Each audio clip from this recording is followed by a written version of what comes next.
Olha que beleza. Coisas que só o coração pode entender. Grande caçula. Esse aqui ninguém copia, mas por falar em cópia, o tema do nosso papo a seguir vai ser instigante. Porque antes era realidade e agora não é. Agora, poxa, agora é realidade, na verdade, né? A gente está falando da clonagem, mas a clonagem parecia apenas ficção científica.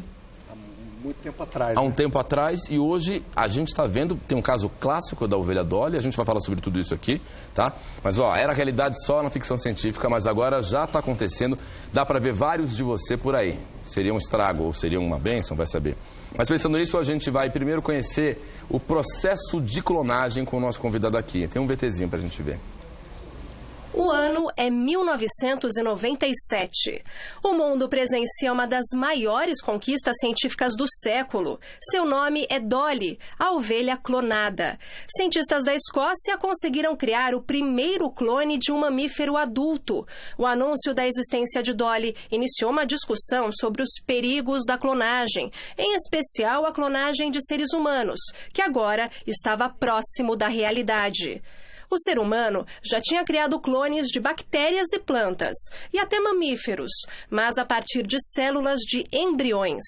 No caso de Dolly, pela primeira vez, o clone tinha sido criado a partir de uma célula retirada de um mamífero adulto. Para criar Dolly, os cientistas pegaram uma célula normal da ovelha original e extraíram um núcleo.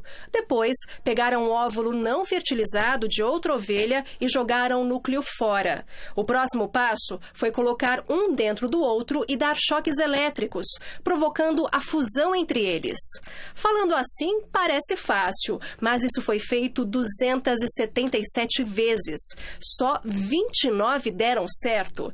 Esses 29 foram implantados em 13 ovelhas barrigas de aluguel. Só uma gravidez vingou e alguns meses depois a Dolly nasceu. Olha, que bacana. E ao meu lado eu tenho o médico geneticista, já a palavra já é difícil, mas o assunto é muito legal. É o Ciro Martinhago, médico geneticista. Muito obrigado, que bom. Muito obrigado, prazer é meu. Programa. Eu já tive aqui, não contigo antes. O Rony. É muito prazer. Prazer é todo meu. Ciro, falando sobre clonagem, muito tempo se passou depois da Dolly, que todo mundo acompanhou, né? Foi muito polêmica, muita gente se pronunciou contra, a favor. A gente teve isso marcando uma época, né? A ovelha Dolly. Até quem não conhece a história da ovelha Dolly lembra, por memória emotiva, da coisa da ovelha, né? Da clonagem da ovelha, enfim. Agora, é verdade que a Dolly, aquela ovelha, morreu depois de complicações por conta da clonagem? Exatamente. Quer dizer, a primeira coisa, assim, a ciência vê a parte de clonagem de uma forma geral, claro, a magnitude disso não se discute, mas uma grande bobagem, sinceramente, Rafael, porque, veja, a partir do momento, existem vários clones por aí. Primeiro, o gêmeo monozigótico, o gêmeo idêntico, né? É um embrião que se dividiu em dois e são dois clones. Quer dizer, mas são duas pessoas distintas, né? O que se observou na Dolly, por exemplo, foi, primeiro, na clonagem, nos pareceu que aquele timeline, aquele tempo que ela viveu, continuou nesse clone, ou seja, ela já nasceu com aquela idade que ela tinha o falecimento. Então, aquela programação das células aconteceu. Então, ela veio a falecer por consequência de problemas de velhice, de coisas dessa magnitude. Então, assim, por que se diz uma bobagem? Possivelmente o melhor caminho da clonagem hoje é a clonagem de órgãos. Então, isso é um caminho muito interessante. Você eventualmente tem um infarto do miocárdio, tem um problema cardíaco, você vai precisar de um transplante cardíaco. Nada melhor que você produzir teu próprio coração com as suas próprias células. Uau! Imagine, né? É Quer dizer, não existe rejeição.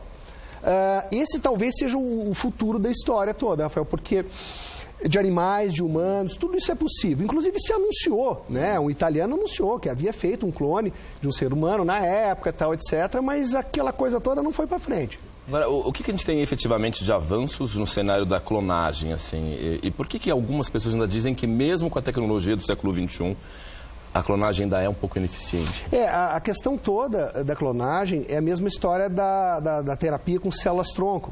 A gente já consegue ter muito domínio sobre elas, consegue diferenciá-las, mas a gente ainda não entende direito como que é esse trabalho que elas fazem. Então, muitas das vezes, como o próprio o VT falou ali, quer dizer, você precisa de 200, 300 tentativas para ter uma tentativa realmente que dê certo. Claro. E a que dê certo não necessariamente vai nascer um ser extremamente saudável.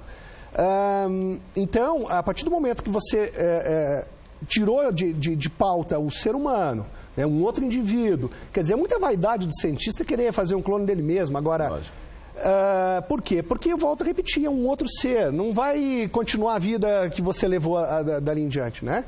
Então, a clonagem hoje possível, né, que já se faz, inclusive híbridos, são órgãos, são coisas desse tipo, que pode ajudar muita gente. Você imagine do pâncreas com o diabético, que loucura, né? Um indivíduo que tem um problema de cirrose por um problema infeccioso, seja como for, ele ter também o próprio clone. Quer dizer, você vai conseguir manter uma sobrevida desses indivíduos, né? Possivelmente passados 100 anos. Agora, Ciro, tá todo mundo louco pela saga Jurassic Park, né? O novo filme está aí no cinema, já é uma bilheteria, né, sem precedentes, sim. Enfim. Fala-se muito dessa coisa da recriação em laboratório de dinossauros, que é o que o Spielberg fez na saga do Jurassic Park. Aquilo procede? Seria possível um dia a gente recriar espécies em extinção? Assim, por exemplo, hoje a gente já consegue, não através de clonagem, através da fertilização in vitro, ajudar essas espécies, né? Quer dizer, é o caso do panda na China, né? Quer dizer, eles têm lá berçários, então eles produzem, né, em série. Não vejo tanto pela clonagem por conta dessa história que a gente ainda não sabe desse outro indivíduo. Quer dizer, ele começa a partir do caminho que o anterior terminou. Existem algumas células que são mais, a gente chama de pluripotente, ou seja, tem um potencial maior, né? Como as células embrionárias, por exemplo. Mas essa saga, essa coisa aí do Jurassic Park, primeiro, ele foi muito bem bolado do ponto de vista científico, né? Claro. Se você lembrar do comecinho ali, eles tinham... Quer dizer, um DNA que tinha algumas regiões as quais eles estavam faltando, que é toda o enredo ali. Eles fazem um preenchimento com um anfíbio, certo, que não tem o sexo, eles começaram a se reproduzir naquela história toda. Quer dizer, nos parece plausível, Rafael, mas assim, a dificuldade é enorme. Você precisa ter um grande volume de dinheiro para ter uma pouca produção eficiente sobre isso, ou seja, você tem um gasto enorme para de repente conseguir algum desses bichos. Claro que seria maravilhoso você conviver com animais que, né, não viveram na nossa época. Possivelmente em futuro, se pegando DNA íntegro, é muito possível, porque hoje a gente já consegue fazer uma bactéria artificial, né, com DNA artificial, né? Quer dizer, não vejo isso um caminho muito longo, não. Agora, as pessoas que criticam a clonagem dizem que é o ser humano brincando de ser Deus, né? Que tem um lado ético, assim, a gente tem um limite que não deve ser extrapolado. Qual que é a sua visão sobre essa discussão dos conservadores a partir do viés religioso? Eu vejo isso com muito bons olhos, né? A gente não tem como frear a ciência, mas é de suma importância que exista o outro lado da moeda, o qual existam pessoas que tentem frear de alguma forma. Vamos entrar numa polêmica maior. Atualmente a gente já consegue editar os genes, consegue editar o nosso DNA. Ou seja, isso em embriões, ou até mesmo modificar embrião de indivíduos que estão com uma doença hereditária e curá-las atualmente. Então, Rafael, é possível, por teoria, eu pegar um embrião, por exemplo, não só retirar as doenças, mas também colocar um embrião com mais força. A gente já tem também o caminho das pedras aí da inteligência humana. Recentemente saiu uma publicação na Nature mostrando o peso genético sobre a inteligência humana. Hoje, se eu pego uma saliva de uma criança recém-nascida, a gente consegue prever aí com mais de 50%, 60% se ela vai ser um indivíduo inteligente ou não. Você imagina essa polêmica toda relacionada a indivíduos serem produzidos em laboratório. Com quase tudo na vida o propósito foi bonito, como a bomba atômica, né? Mas aí se você vai utilizar isso de boa fé, é uma outra questão. Vale lembrar que na China essa tecnologia de edição de genes, ela já está lá há mais de 10 anos. É muito obscura a medicina na China. Você não tem acesso, o jornalismo não tem acesso no que eles fazem, né? Quer dizer, a ética é de suma importância, Rafael. É importante se frear algumas coisas, mas, volto a repetir, por um outro lado, tudo que vem na medicina e que nos ajuda a ter uma melhor qualidade de vida, evitando câncer, prolongando a vida das pessoas, né? Eu vejo isso com muito bons olhos. A medicina está aí para isso. se você pudesse clonar uma pessoa na humanidade hoje, quem você elegeria? As mulheres vão dizer que é o Rodrigo Hilbert, isso é um fato.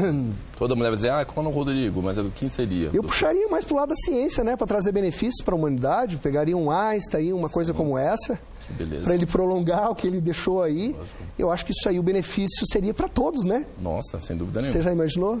Você vê, é muito interessante o que você falou, porque já tem avanços para a medicina, né? A clonagem já tem coisas apontando aí para um cenário bacana. É algo que dá para a gente estudar um pouco mais. Sim, não tenho dúvida. Eu agradeço demais esse médico geneticista, o Ciro Martinhago. Muito obrigado por ter vindo. Foi um grande prazer. O prazer foi todo meu. É o meu primeiro programa aqui nessa casa. Vamos ver. Olha o caçulinha. Muito bem.